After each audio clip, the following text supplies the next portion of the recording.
धोका तरह का है पूरे खखार था हक था देखा तेरा कुटुम आवे वाला बता इसे थूक देगा तेरा। ए लंगड़ा कहाँ बा?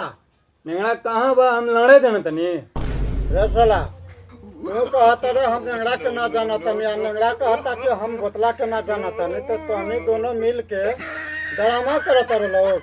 जल्दी साफ से झाड़ू मार के चौक पर से मिठाई लेके आवा कुटुम खाई तो मन गदगद हो जाएगी। ले पैसा बोला तरफ झाड़ू मारे पूरे खखार देव। देख रहे नंगा हमार खेला देख लो।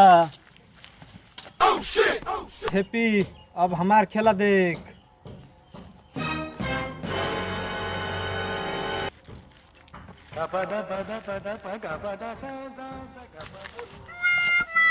ठेपी मिस हो गई आपकी देख टूट जाई। देख नंगा अभी गाछ का झांट न टूटी। झाट ना टूटी देख कैसे टूटता देख देख नेंगड़ा के कमाल। देख ठेपी गिरल।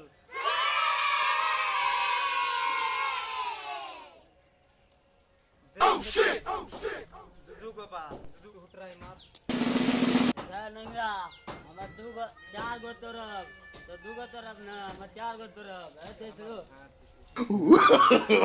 no, no, no, no. यहाँ का करत रे? हैं? पापा ये ठेपिए बोलले रहे खजूर तोड़े के। पापा हम ना बोलेला। अब देख ले कि दुआरे पर कुटुम आवे वाला बा त आगले जा खजूर तोड़े। पापा कुटुम आ गेल का? ना अबे आवे वाला बा। ठेपी चलो जा।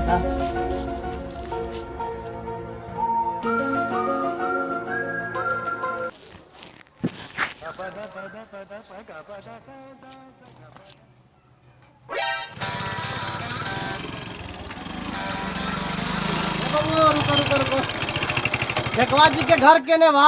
ठेकवा जी के घर केने बना बा हमर लहरे जाना था।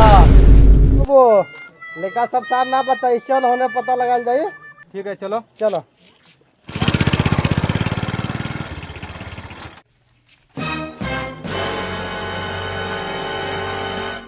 पकड़ ले बिछा।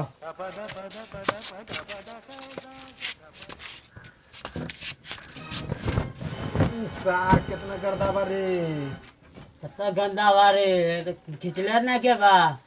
बिछावल हो गई लागी तो ओकरा नु लागी। का दिक्कत बा ओकरा लागी तो का दिक्कत बा।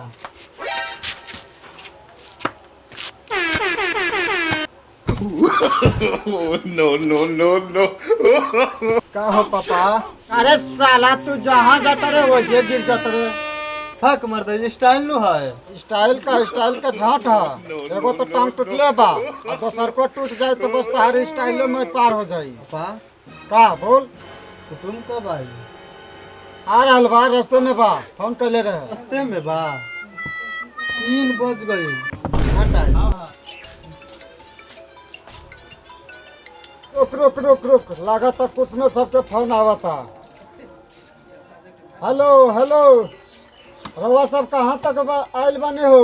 पता ना कहाँ बने हम सब लेकिन गाछ एक ठो पड़ले बा मोटका गो। बे महाराज तो नहीं एगो झाट भर के लड़का से पूछबा न कि ठकवा सिंह के घर केने बा तो वो बता दी है। हम केकरो से पूछ के आवत हने। हाँ ठीक बा रवा जल्दी आई। ठीक बा हम 5 मिनट में आवा तनी। हाँ बिल्कुल ठीक बा रवा सब जल्दी आई। ठीक बा। लगा तो कुटुम आ गई। निंगड़ा अरे ठेपिया कहाँ बा? ठेपिया रे दुआरे पर कुटुम आ गई बा। तहनी कुछ घरे में का करत रे? जल्दी निकल जल्दी। चलो ठीक बा है गाड़ी लगाएंगे। नमस्कार। हम भूल के डरा लगा। ए सरा कोई रास्ता बता जा। ए पापा अरे सब्जी ना भाई ए साला अपना गाड़ी तेज चलावत रहे। कलछी उड़िया गइल। सर हम अगर पीछे से ना पकड़ती सर हमनियों को दिया जाए। अरे साला तोरा पता नहीं कि हमारे बाबूजी के इज्जत बाकी ना। अरे महाराज चली ना गमछे में गिरल बा, गमछे दोसर खरीदा जाई। पापा बेडशीट से भूसा निकलता हो। ए साला सुधरवे कि ना सुधरवे, कुटुम के द्वार पे आके फूट फाक करत है। इज्जत उज्जत तू खेबे का, साले सीधा से बैठ चुपचाप। अरे लंगड़ा हाँ पापा। चल है ना, आओ जल्दी थारिया लेके जाओ और पेनी कोने से बोले थे आओ।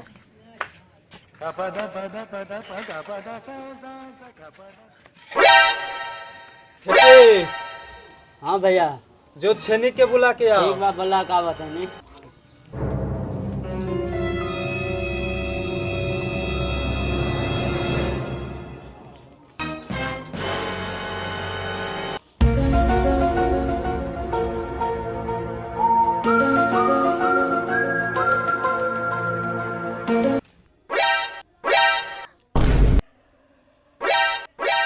कहा पापा लड़की बहुत सुंदर बिया, भैया के छोड़ के हमरे से शादी करवा न दो। ए साला साफ लंठ बारे, भाई के शादी भइल झट ना लागले लड़की देख के लार टपका है। एकरा बाद तोरा लियाब लड़की देखे, साला चुपचाप बैठ। का मेहमान जी, लड़की तो देखिए लिहला, लेकिन अब लड़कवो के फोटो वोटो दिखा दा। ए महाराज फोटो का देखो, हमर छोटके बेटा के देख ल, हो बहू एकरे जैसन बा, बड़को बेटा ठीक बा। ए बबी का सोचो तारू हो? ना पापा कुछ ना। मेहमान no, no. हमार लड़किया से कुछ पूछे के चाहे तारा लोग तो पूछ ला। बबी का नाम है तोहार? ए बबी शर्मात काहे बाड़ू, बताबो। मन रखनी कुमारी।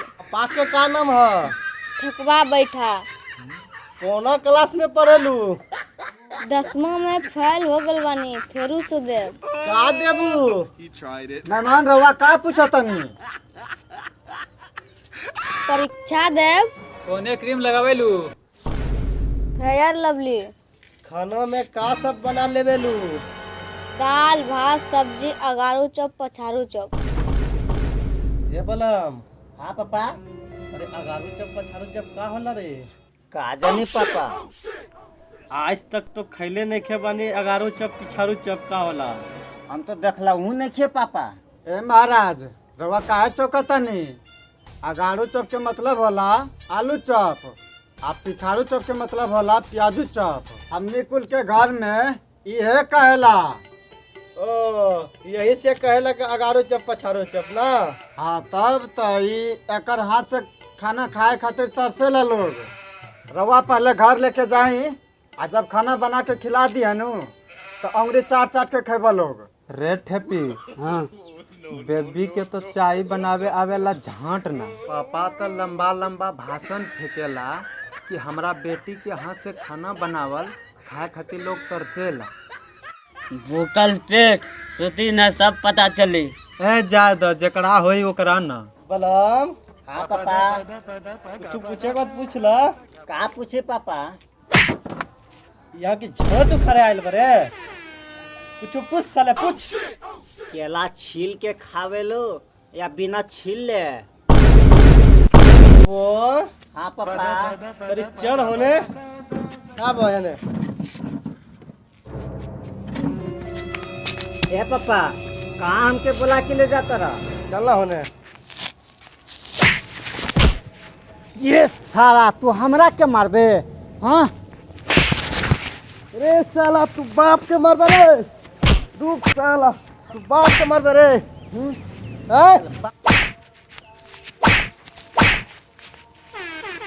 अरे मदे तुम का दोनों बाप बेटा में झांट लेत रहे? लड़की के पापा वहाँ इंतजार करता। लड़की देखे ला आले बड़ा के मार करे।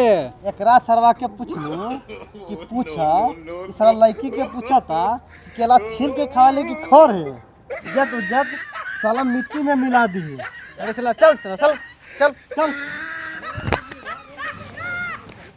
चल साला ठीक से बैठिए, लबर लबर मत करिए, चुपचाप बैठिए।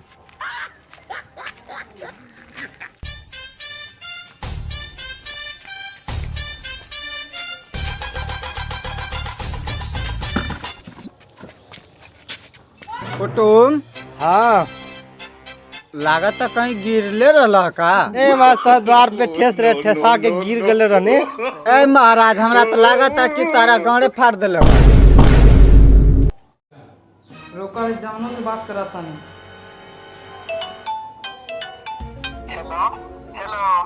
अरे जानो आज हमरा देखे आइल बा कुटुम पर।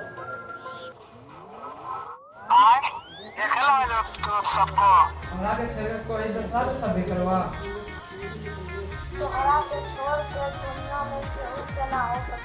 हम राउर के बानी 7 जन्म तक राउरे के रहब। हमसे प्यार कर ले तो सबके सामने अला बोला या तो चुम्मा दे।